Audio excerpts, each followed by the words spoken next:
You're watching Medical News Network, your trusted source for the latest in medical news and information. I'm Mike Wittgenstein, and thanks for joining us. We're very fortunate to have in studio today a dentist who is considered one of the top comprehensive oral health care providers in Northern California. So if you're missing teeth, wear dentures, or suffer from any dental pain, then stick around. We'll be right back. Welcome to an educational and comprehensive discussion with today's top medical experts. Your trusted source for the latest in medical news and information. You're watching Medical News Network.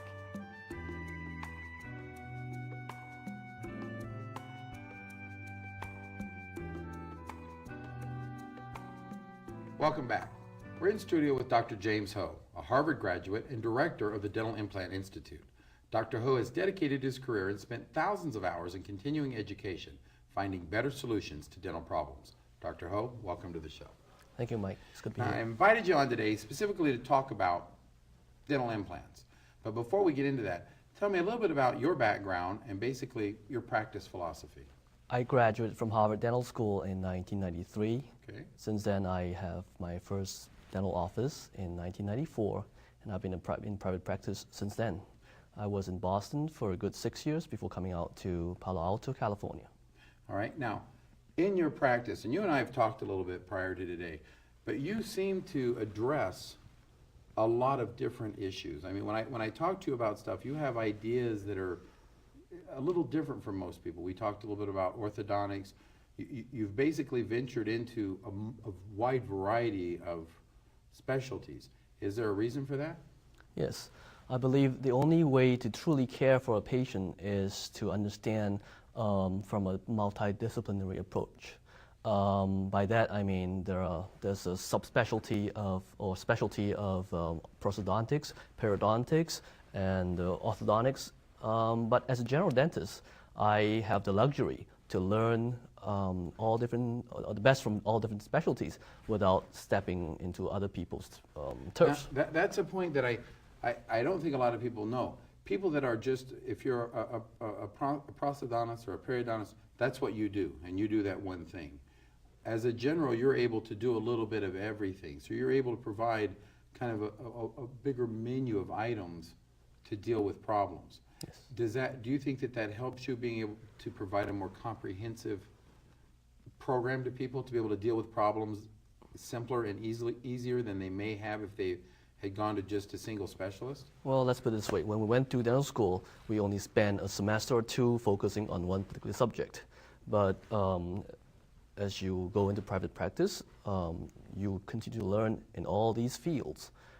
If you're a general dentist, of course, if you're a specialist, you get you'll hone your skills on that one specialty.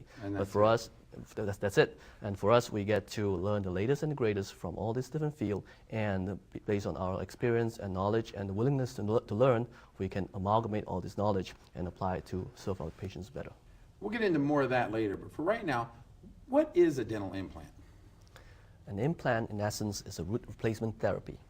Imagine if this is your root and this is your jawbone. What we do in an implant procedure is that we make a small opening in your jawbone, and we will place an implant into that small opening so that the body can heal. You want your bone cells to heal into the implant so that you can have the implant there for years to come. Okay, what are the implants made out of? It's made out of titanium. Are they all made out of titanium? Yes, for some reason the bone cells just like them. And so they grow into that. Now, I saw that one had some ribs on it. Does that help hold it in place? That's for initial mechanical retention only. Okay. The real retention comes when the jawbone cells osseointegrates or grow into the implant. All right, so what happens? So now I have that put in, it heals up, then what do we do from there? When it's properly healed, we have the second stage procedure come in when we put abutment and a crown on top of the implant. And there you have your tooth. And now that's done? It's done. And now how long on average will an implant last? If you take good care of an implant, it will last 30, 40, 50 years. Okay, if I wasn't to do an implant, my other therapy would be to do a bridge instead, right? In some cases, bridges are not an option. Well, okay. So in caring for an implant, let's say I had that in my mouth, is there anything I do differently than I would do with a normal tooth? Well, first of all, The implant is not susceptible to dental decay. The only thing the dental implant is susceptible to is a periodontal disease, which you can take care of by a good gentle cleaning. So I brush, I floss, You brush your floss, yes. I go get my regular Dental quarterly checkups, yes. checkups, and that's it. That's it. No real special things I need to do, and it could last me for the rest of my life. It should if you take good care of it. All right, let's take a look at some pictures now. And well, first we're going to take a look at is a single missing tooth. Now this gentleman's obviously missing a tooth in the front of his mouth. What normally causes that? It could be one of the many reasons, including trauma, a failed root canal treatment, dental decay. Anything. Anything. Somebody could have hit him and accidentally got hit with a golf ball. All right, so let's go to the next picture. Okay, now this is the close-up with the tooth missing. And, right? Now, there is no root in there anymore. So normally that jawbone would start to Recede. go back. Yes. All right, so in this case, you would put in an implant. We'll go to the next picture. And now that is an implant in with the abutment on. Is that what you called it? Yes, it's an abutment. So now that's ready to have what are the crowns made out of, by the way? It's made out of porcelain fused to gold material. Okay. So, and all you do is put a crown on that. See the next picture? And that's the finished product. So the tooth on the left now, will that I mean, that'll be there for as long as the one on the is natural tooth? Yes, it'll be there for a long, long time if you take good care of it. Okay. Let's go to the next picture. Now this is somebody that's missing 2 teeth. Now this is something I talked to you about earlier. And this kind of intrigued me what you said, because I said, what causes that to happen? Is that a natural birth defect? Is that something? And you told me a little bit about using orthodontics before you do the implants. Yes. So explain to me either A, how that happens, or how the teeth get that way. The lateral incisors are some of the most commonly missing teeth in some individuals. And that's the 2 that are missing in the front of this one. Right. And through orthodontic treatment, sometimes we can move teeth to the ideal positions to receive an implant. In this case, 2 implants. So now you do 2 single tooth. Normally in this case, what would normally if they went to, say, an orthodontist, they would try to move all the teeth to close the gaps? It's hard to say. Sometimes the bridge is an option, depending on choice of the restorative dentist. A bridge is definitely an option. Orthodontic, if you were to close it, the canines will not look quite the same as the lateral incisor from the. So it'd be a little funny looking up front. Yes. Now, you mentioned the bridges. In order to put a bridge in there, technically you would have to grind down the 2 teeth on both sides. Exactly. So you have to grind down 4 teeth, 4 perfectly good teeth to make the bridge, the two All right. bridges. But instead of that, we put in 2 implants, and if we see the next picture, that's just post. So those 2 teeth that were missing are now just 2 implants.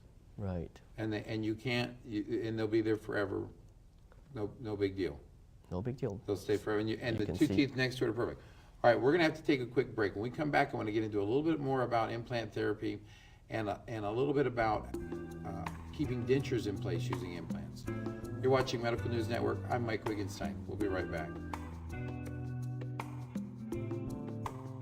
Whether you're expecting or looking for that perfect baby shower gift, we have you covered, baby, at PregnancyStore.com.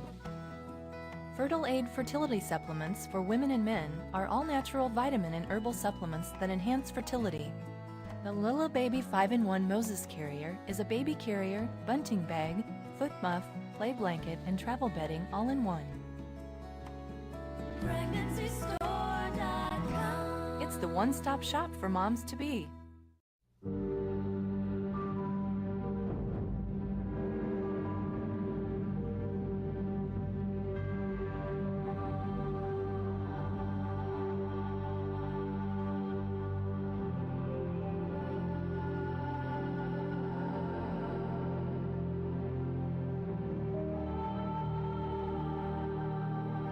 Why would anybody give someone they don't know a gift? They do it because this gift saves lives. And the need for it is desperate. this precious gift every day. Please give blood.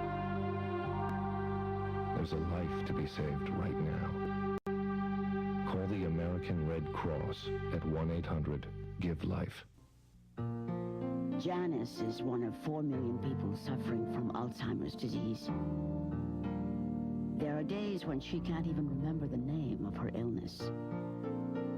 But thousands of researchers are working on a cure, so that one day we won't remember the name of it either.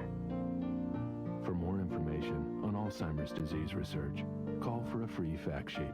1-800-438-4380. Welcome back. We're in studio with Dr. James Ho talking about dental implants. Now, Dr. Ho, before we went to break, we were talking about single tooth replacements, replacing one tooth with an implant. Tell me a little bit about multiple tooth replacements, and let's bring up the first picture so we can get an idea of what you're talking about. As you can see, this patient is missing the posterior teeth so that a bridge solution is no longer possible. Which means they're missing all the molars in the back. Right. And for a bridge solution to be successful, you need a front tooth and a back tooth where the missing tooth happens. So in this case, since all the posterior teeth are missing, bridge is no longer a solution. So their option would be a partial or? A removable partial denture or a couple of implants. Okay, well, let's see the next picture. All right, so now this is, there have been 2 implants placed in now Yes. behind those teeth. Yes. And they've healed, and those are Those are the abutments. All right, and now the next picture? And those are teeth just placed on the abutment. Right, you can see that you have 2 crowns put on top of those abutments. They're splinted, so for strength, and they will serve this patient well. Those will stay in there forever. For years and years to come if you take good care of them. And again, to take care of them, when you say you take good care of them, there's really nothing special you have to do. Other than regular brushing, flossing, and a regular trip to your dentist. All right, let's move to the next picture because I want to talk a little bit about front teeth again, multiple teeth implants. This picture, this man, what would cause someone to allow their teeth to become like this? Usually this is a result of a childhood trauma where patients become fearful of dentists. So it really has nothing, this gentleman just has never gone to see the dentist. That's right. And he's just been afraid to do it. Okay, in this kind of case, what would you do to fix this using implants? Apparently, where aesthetics is involved, having a partial denture in the front teeth area is not a good solution. In this case, what we usually recommend is to have the broken or failed teeth extracted and multiple implants replaced. All right, let's see the next picture. Oh, that's incredible. Now, this was done. This man walked around with those bad teeth in his mouth. He could have had them easily fixed like this. He walked around with those bad teeth in his mouth for those years because of pain. That's correct. He was more afraid of the pain of having the procedure done, of having it fixed, than the actual physical pain he was probably in with those teeth. It's a fear factor. Do you find that to be a case with a lot of people? Yes, we see a lot of patients who have bombed out teeth. I know they've got to be in pain. They just choose not to act on them. You made a comment to me that the biggest pain in dentistry isn't the pain of getting the problem fixed. It's the people who let that psyche of fear keep them from going in. In reality, and I mean obviously there's always going to be a little bit of discomfort when you have any kind of dental procedure done, but in reality, should the fear of pain limit you from going to the dentist? Mike, today's dentistry can be done with minimal discomfort. And yet people still walk around in horrible pain because for some reason they think Probably from childhood trauma. They probably did have some painful dental episodes and they remember to carry it throughout their adult life. and they'll end up losing all their teeth because of it. Yes, In some unfortunately cases. so. All right, speaking of losing all your teeth, let's talk a little bit about dentures and how you can secure dentures in using dental implants. Tell me a little bit about what you would, how that happens. So if I have dentures and I wear Polygrip, Polydent, whatever it is, with dental implants, can I secure those dentures so I don't have to do that? Yes, when you have dental implants, what it does is that first thing, it prevents the dentures from sliding around.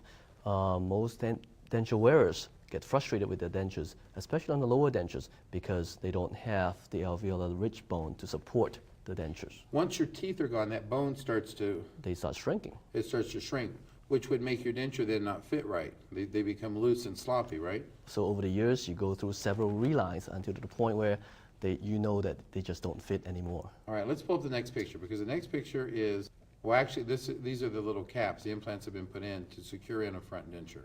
Now, is 4 the optimum number? Can you do it with 2? You can do it with 2. With 4 implants, you can actually construct a bar connecting the 4 implants together so that you can have the implant bear the weight of your chewing. With 2 implants, you're still pretty much looking for a retention on the lower denture. All right, I think we have a picture of the bar. Let's go to the next picture real quick. Now, this is the bar. It's been placed on those 4 implants that were drilled in. And you're telling me that you can attach the denture to that bar, and that bar will completely support the weight? You won't have anything going on in the back? That's right, because as I mentioned before, implants are root replacement. So when you have 4 roots supporting the bar, all the weight of all the chewing forces are transmitted into the roots or All the right. implants. I know you brought a hand model. Why don't you kind of give me a little idea of how it works? Okay, In this now case, those look a little yes. different. This is a mini implant solution where you don't have the bar, but instead you have the mini implant with a little ball and socket. Now, would that be a little bit quicker and less expensive? Yes, this can Okay. be done in the same office visit, done within an hour, hour and a half. Then you can walk home with a secure denture. And it just clips on like that. Let me ask you a question. After people have it done and they've had their dentures secured in, socially speaking, what do they tell you? They have greater confidence. They can eat food that they cannot eat before. One of the biggest fear of any denture wearers is to have the denture slip out of the mouth, sometimes during talking, during speech, or when they're biting. Well, eating the my food. grandmother, when I was little, I always thought it was cute she could take her teeth out. If I knew then what I know now, the greatest gift I would have given her would have been implants so that they can secure the denture in. You were talking to me about nutrition, though, with denture wearers. Yes. Denture wearers, depending on how well the dentures hold up, a lot of time they cannot eat their favorite food because the dentures just cannot chew them properly. And as a result, patients can suffer from all kinds of digestive problems that could lead to further health problems. So by having a better pair of dentures that they can chew their favorite food and good food with, I think you're going to see not only that they have an increased confidence in the smile and the food that they eat, and they can also enjoy better health. And they can do that with just 2 implants. In most cases, 2 implants is sufficient. There are cases where 4 implants would suffice. Okay, we're gonna have to take another quick break. When we come back, I want to talk to you about, I know that you did a surgery on somebody that most people wouldn't touch, and I want to discuss that with you. You're watching Medical News Network. I'm Mike Wittgenstein. We'll be right back.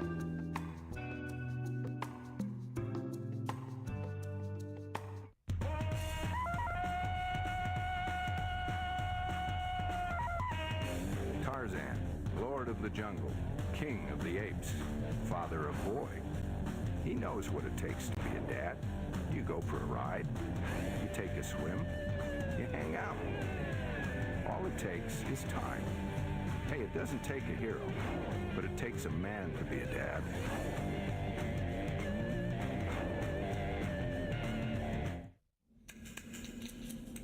When I have an asthma attack, I feel scared. Sometimes my parents have to take me to the hospital. I feel like a fish with no water. You know how to react to their asthma attacks. Here's how to prevent them. Call 1-866-NO-ATTACKS. Visit www.noattacks.org or call your doctor. Because even one attack is one too many. Whether you're expecting or looking for that perfect baby shower gift, we have you covered, baby, at PregnancyStore.com. Relieve morning sickness by listening to Morning Well's unique blend of music, special frequencies, and pulses. The Serenity Star Body Pillow is many pillows in one. It supports you while you're pregnant and makes an amazing nursing pillow. PregnancyStore.com. It's the one-stop shop for moms to be. Welcome back. We're in studio with Dr. James Ho discussing dental implants. All right, Dr. Ho, you brought me a case and you explained to me, and it was a case that most people, in fact, 99% of everybody I know would have turned away. So give me a little history and background on it. This is an 84-year-old gentleman whose bridge failed, and the front part of the bridge kind of broke off from the root, separated. So he had a bridge, a 3-tooth, and the front tooth broke. Is that a common occurrence with bridges? All the time. In this case, not only that the bridge broke off, it also cracked the root of the tooth, as you can see from the x-rays. That the front one's broken off. We can just see a root sticking in there. Right, and you can see the shadow surrounding the roots of this tooth, of the roots. You can see that's infection going on because of the crack. The bright white is the old, what's left of the old bridge. You had to obviously cut out the part where the tooth broke. All right, but tell me a little bit about this person, because I think it's more about the person. They were how old? This is an 84-year-old gentleman who also happened to have diabetes. Okay. In most dental offices, diabetic patients are not treated even for extraction. Why is that? Because diabetic patients generally don't heal very well, and in the face of an infection, most dentists are fearful of a lawsuit in case this turns into something awful. And have you found through the Dental Implant Institute that there are ways to deal with these people? In this case, what did you do? Because I know that implants can be made a very minimally invasive procedure. In a well-controlled diabetic patient, such as this 84-year-old gentleman, we actually elected to do the implant. His other alternative would be to remove the entire bridge work in his upper teeth. And then you would have to rebuild that whole bridge? You have to rebuild the All right, whole bridge. let's see the next picture. All right, now that is obviously the implant's been placed in there. Yes, this is the same day the tooth came out. So you take the tooth out, you deal with the infection, and you place the implant in, all at one procedure for this gentleman? Yes. All right. How long does it normally take for that to heal up? Normally, we would give 4 months, 3 to 4 months for the average patient, but for this patient, I give him a good 6 months. It's just because he's a diabetic, you want to make sure it happens. We want to make sure. All right, let's see the next picture. And that's just with the abutment on, now ready for the crown of the tooth to go in. Exactly. As you can see, the bone is healing nicely around the implant. So, contrary to popular belief, diabetic patient can be. It can be done. Now, and the reason I want to talk to you about this is exactly what you just said, contrary to popular belief. I've had the opportunity to speak to you a little bit before we came in today about stuff. You have a whole different approach to problems. It seems that in the dental industry, most people look down one set of tubes and they say, well, we've done it this way for 50 years. We're going to continue to do it this way because this is the way we know that works. You've talked to me about jaw alignment, about the orthodontics, about being able to work on people that obviously have been turned away. Do you find it, the challenge of being able to do that is something that motivates you in your career? Yes, absolutely. In many cases that I've seen, you just have to look at the patient from a comprehensive treatment point of view instead of just one particular solution, because that's what the specialists are good for. A lot of dentists, they do not do a lot of procedures that they refer to specialists. But when the specialist gets involved, they usually look through that patient through their special skill set. And when that mode of thinking kicks in, the patient is reduced to one particular specific procedure. Like being on a railroad track. Exactly. You can't vary anywhere. You're going right down the track they put you on. But you step back a little bit and see, what can I do as this person's dentist to make him a better patient, a better person? Okay, with that being said, what does being affiliated with the Dental Implant Institute bring to your practice? Well, like everything else I do with my professional career, I try to be a well-rounded dentist. Had I not been affiliated with Dental Implant Institute, some of these treatment modalities might not have been offered to my patients. In fact, they will not be offered to my patients. And I feel like I owe it to my patients' overall care that I learn enough in different fields of dentistry to make me a better dentist so that I can provide the proper care. Do you think that, and I know what I think, but do you think that all dentists do that? Do you think every dentist stays up on the cutting edge? I think most of them try. Some of us are limited by our time. Some of us are limited by our resources or dexterity. I feel that I have some good hands, and I think I can understand the different subject matters of that dentistry said, well. somebody once told me that dentistry is 10% knowledge and 90% technical skill. Okay. Would you say that's about true? Yes and no. Yeah. Let me explain. That technical skill can be perfected through practice, but finding the first patient to practice Is a tough one. With that being said, because I talked to you about this earlier, is putting in an implant, is being an implantologist a recognized specialty, or can any dentist put one in? Any dentist with proper training can place an implant. Now, you say you've said that to me twice, proper training, and both times I've asked you, do you have to go get training to put in implants? I mean, if I'm a general dentist and I decide tomorrow I want to stick an implant in, can I not buy an implant and just try to put it in?